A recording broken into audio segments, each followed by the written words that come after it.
Mesdames et messieurs, bonsoir et bienvenue sur cet auto-numéro de Affaires à suivre. Nous sommes aujourd'hui dans la grande commune de Danyama, là où le jeune Siaka Kone s'est fait tirer là-dessus par une bavure policière.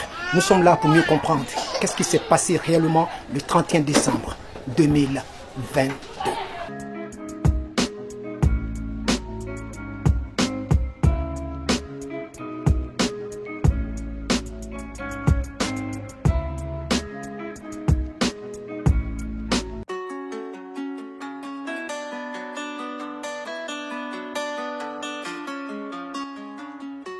La nuit du 31 décembre 2022 restera à jamais inoubliable pour la famille Kone dans la commune d'Anyama. Siaka Kone, car c'est de lui qu'il s'agit, étudiant en licence 1 logistique, a été sauvagement tué par une bavure policière. L'équipe d'Affaires à suivre revient sur les lieux du drame pour mieux comprendre. Je m'appelle Diakité Djumefra, cousin de Siaka Kone. D'accord. Est-ce que tu peux nous relater les faits? Qu'est-ce qui s'est passé réellement le 31 décembre 2022? J'étais assis au kiosque, il m'a dépassé vers les 23h40. Je lui ai posé la question où tu t'en vas. Il m'a dit il revient de suite. Je me suis assis quand peut-être 23h47, c'est quand il ne me rappelle pas très bien. Et il a attendu quand il n'est pas vu. Donc, ils ont commencé à casser les feux d'artifice et tout et tout. Donc, je me suis levé, je suis parti direct du bout. Maintenant on était là en train de casser les feux d'artifice et puis en même temps la police est venue vers les 1h. Quand la police est venue, maintenant, on a commencé à courir pour entrer dans le quartier. Ça a été à 1h et quelques là-bas, 1h on a commencé à courir pour entrer dans le quartier. Maintenant, c'est là la police est venue, la police GMI est venue. Et puis, ils ont commencé à tirer maintenant. Moi, maintenant, en courant, maintenant, il est dépassé, je ne l'ai pas vu. Maintenant, c'est quand il est arrivé devant, quelqu'un m'a dit que ton frère est tombé. Moi, chez moi, son pied s'est mélangé à un pied de quelqu'un, il est tombé. Donc, il est parti le voir maintenant, il est couché dans une masse de sang. Il a essayé de le réveiller, il a vu qu'il ne réagissait pas, donc il a appelé les gens. Les gens, mais ils avaient peur de venir le soulever, parce qu'eux, ils avaient peur que la GM vient les tirer encore, la police vient les tirer encore, donc ils m'ont aidé, on l'a pris, on l'a envoyé à la clinique, à l'hôpital qui est tout près là.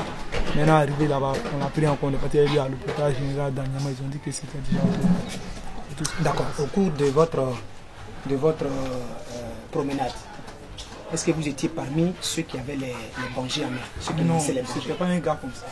Quand ils n'étaient pas parmi eux? Non, on n'était pas parmi eux. On n'avait même pas de bangers. Nous, on était partis juste regarder. On n'avait pas de bangers. Lui, il venait tout juste d'avoir son bac l'année passée. Il a eu son bac. Il fréquentait à Rusta, à André. Il fréquentait à Rusta. C'est un jeune étudiant en logistique. Un jeune étudiant. D'accord. Mais quand les policiers sont arrivés, est-ce que quelqu'un d'entre vous a pu dévisager quand même un policier? Non, pas vraiment. Quand ils sont arrivés, tout le monde a commencé à tous courir. On a eu peur. Mais qu'est-ce qui vous dit réellement que ce sont les policiers qui ont tiré? C'est la police qui a tiré. Il y a des gens qui les ont vus. Mais ils ont peur de témoigner. Franchement, ils ont peur de témoigner. Présente-toi aux téléspectateurs. Je me nomme Sylvain Nourayan, cousin de Siaka Kone. D'accord. Vous étiez dans votre promenade le 31 décembre 2022. Voilà. Et Siaka Kone s'est pris une balle. Qu'est-ce qui s'est passé réellement? C'est environ vers les 20h. On était ensemble. On était derrière, au bord là-bas, chez un vieux, puis on a buté ensemble. On a mangé ensemble. Il m'a dit que lui vient à la maison pour venir chercher son téléphone. Là, c'était vers les 22h, 23h moins. Il est venu chercher son téléphone et puis il est parti. On a fini de manger. On est parti au bord maintenant, à 23h45. On est parti, il y a un club de chicha là, on est parti regarder les gens et puis après on est venu au quartier. Quand on est venu au quartier, ils ont commencé à casser les bangers. Nous on était arrêtés, les syndicats s'arrêtent, nous on était arrêtés là-bas pour les regarder. Jusqu'à une heure moins, ça a cessé un peu. Les policiers sont venus, mais ils étaient devant le boulanger. Nous on était vers l'autre voie là, nous on était arrêtés là-bas. Et puis maintenant, moi je viens pour essayer de sortir du camion. Et puis moi j'ai crié, baba, puis on a commencé à courir maintenant. Moi j'ai dépassé. Lui m'a dépassé, mais moi il est dépassé maintenant. Moi j'ai arrivé devant, on me dit maintenant que mon grand frère est tombé. Arrivé, moi à mon retour, je viens trouver la mère de mon grand frère Hassan.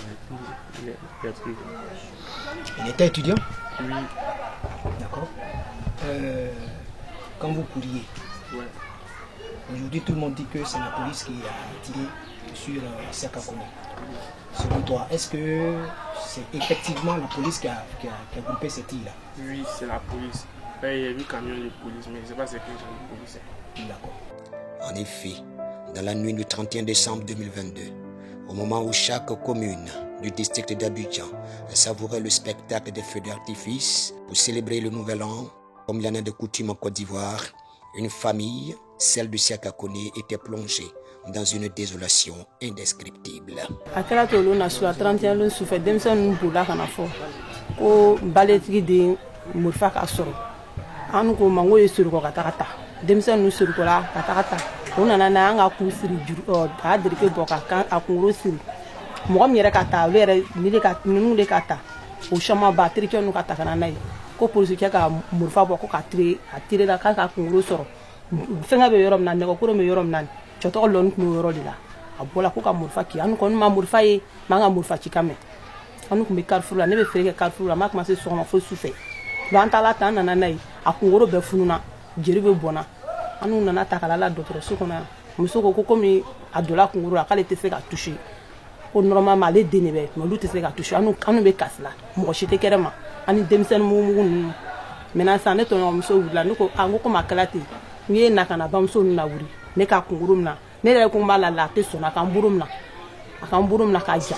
mena nga takala la aka tercho de be du ko na nga takala la di singa alala li singa ne re tisika fuike ne re be kulela o me kulela ne re be nana loro na ne be demseni la wuri ne be kulela ka mo la wuri mo yugo den kunguru ka be albali do la kunguru la ka jam ka kunguru yoron ka nyam beta tu ngare be fa ka nyara yere ka bi fle atise kan fle alala to no chen kamera ngero ko akun ko kan akuma sila ko na ka police na to ka ko ako police fle nanan ko vie pe ko ne tabola ko mena na lu kono mena be na lu kono kamera no wede ta kamera no ko kan na le fla le ko nyo fe ko be nana on na to o ka murfa chika me ngo be nana buruku do no bula ka do ko fe do ale fe ate foila abe nana na to la murfa ka so sont allés raconter fou là caméra ko kama foi kéré to kala tan won ka takana nay kana bam suna fa kala wuri suno wala on na kana déchoué 31 le souffle donc akala la nyene.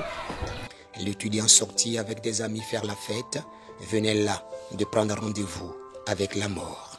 Je me présente Konaté Robert, l'ami de Koné Ishaka, ici, le décédé. Maintenant tout s'est passé si vite. On était là et puis il y a des policiers qui sont venus brusquement. Et chaque année les policiers viennent, on ne savait pas qu'il y a des choses qui allaient s'y passer. Vu les policiers, on a eu peur. Les gens ont commencé à fuir. Moi-même ici, par exemple, mon téléphone est tombé. Les gens, je suis tombé mon téléphone. Les gens ont commencé à marcher sur moi. J'ai réussi à me lever à fuir. Il est sorti de la voiture, il a tiré une balle en l'air. C'est vrai, nous n'avons pas vu son visage. Mais ils sont venus, ils étaient au moins de 5 personnes. 4 derrière. Et puis il y avait le chauffeur lui-même. C'est le chauffeur lui-même qui est sorti. Et lui, il a tiré. Maintenant, j'étais venu dans une équipe pick-up noir. Pick-up noir. Ils sont venus. Dès qu'il est descendu, il a tiré une balle d'abord. Il a effrayé la foule. Nous, on a commencé à fuir. Il a vu qu'on fuyait, donc il a traversé la route. Il est venu, sans avoir une raison, il a tiré une balle d'abord. Deuxième balle encore dans la foule. Maintenant, il s'est approché encore plus, on a commencé à fuir là. Et puis il a cherché encore dans la foule, la route directe. Il a cherché, il a tiré une balle là-bas. C'est ça, cette balle est partie toucher notre ami. Tout s'est passé si vite, donc ça fait qu'on n'a pas pu voir le policier en question. Mais la remarque qu'on a pu faire, c'est que lui, il était habillé en noir. Il n'avait pas porté de casque, il n'était pas cagoulé, ni rien.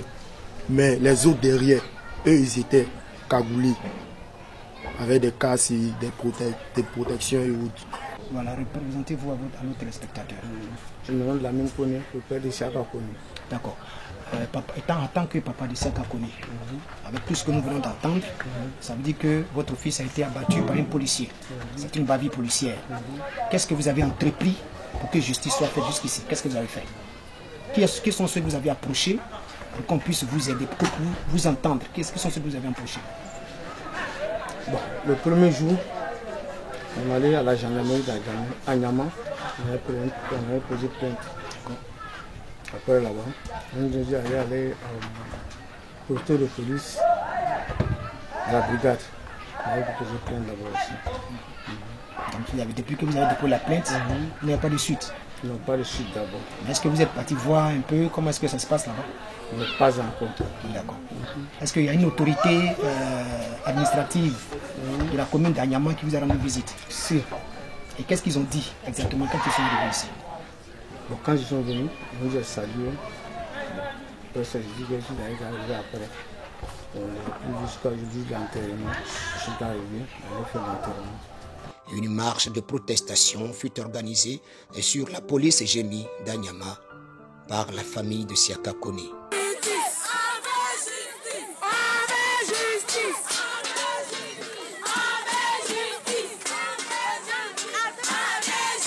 Pour que justice soit faite. Une suite favorable a-t-elle été trouvée à sa requête?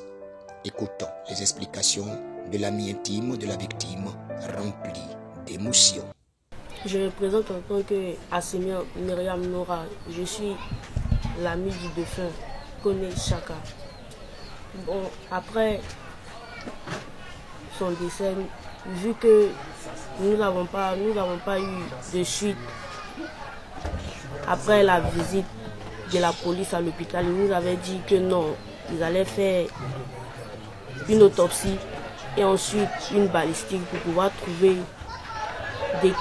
des lames de qui venait la balle. Mais jusqu'à certains jours, nous n'avons pas reçu de suite. Donc nous avons décidé de manifester. Le premier jour de la manifestation, c'était les garçons, les jeunes du quartier. Ils ont bloqué la route et les syndicats sont venus les attaquer pour leur dire qu'à quitter la route, que ça les empêche de travailler. Donc nous avons sa grande soeur qui est venue intervenir pour leur dire qu'à rentrer. Donc nous sommes rentrés.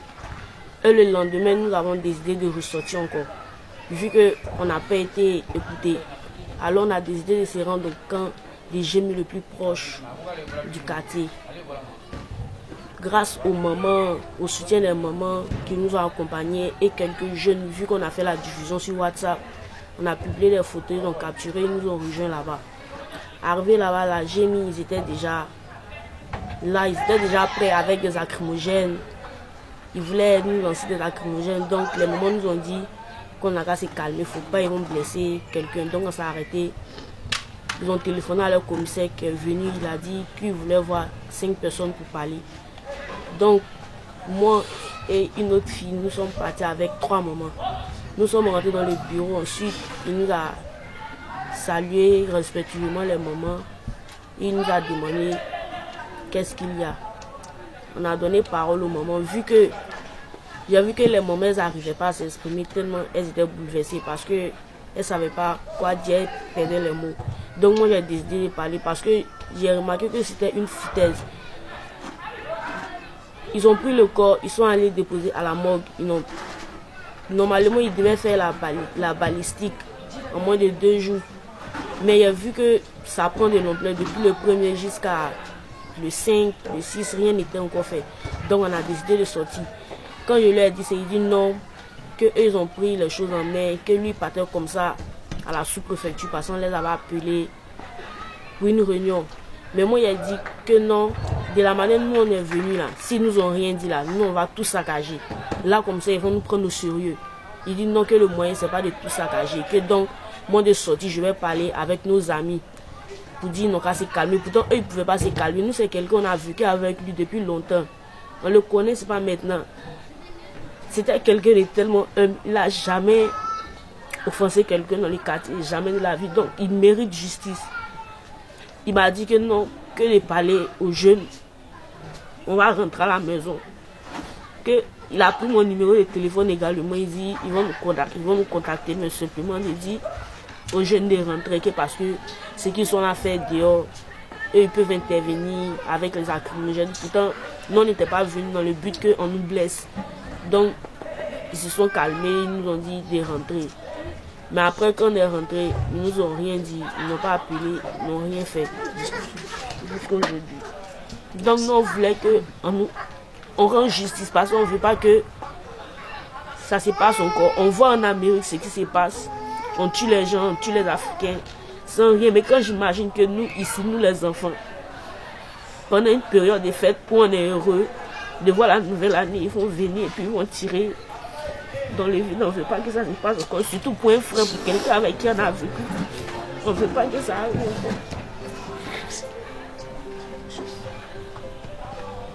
Siaka Kone était un garçon sans histoire et très studieux, donc apprécié de tous.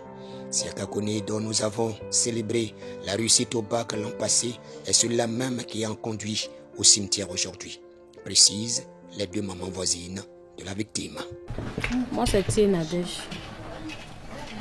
Bon, dans la nuit du 31, nous, au quartier ici, nous avons toujours l'habitude d'aller regarder les feux d'artifice.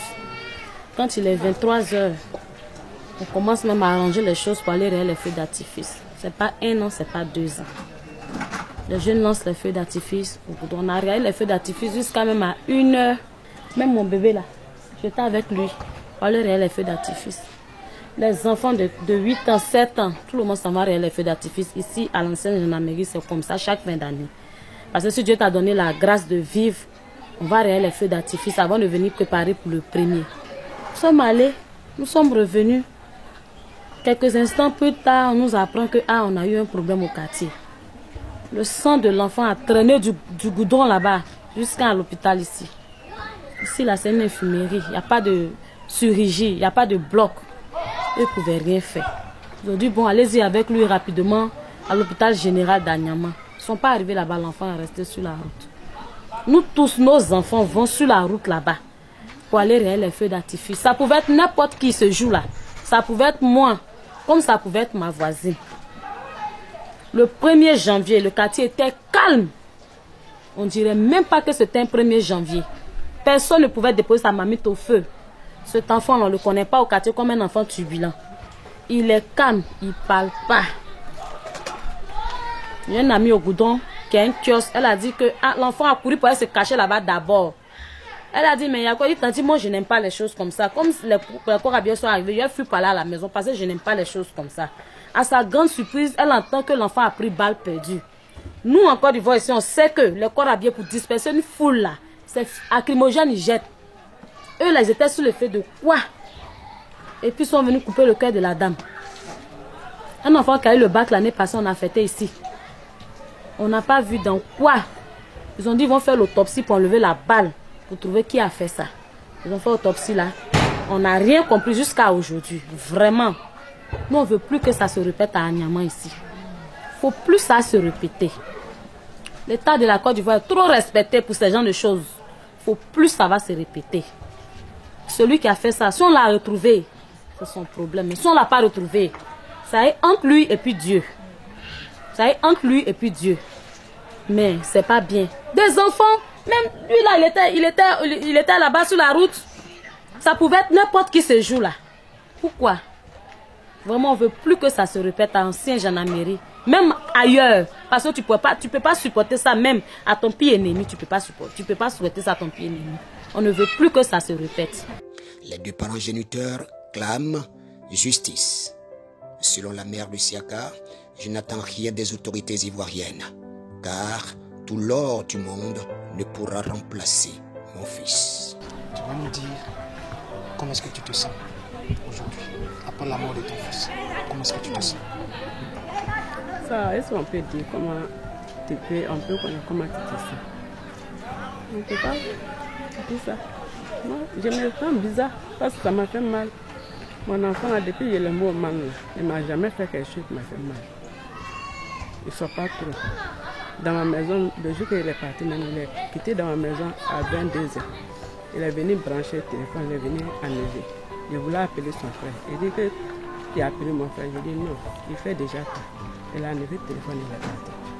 Donc, ils ont venu me dire que mon enfant, il a trouvé une balle. Il a allé trouver que mon enfant est mort.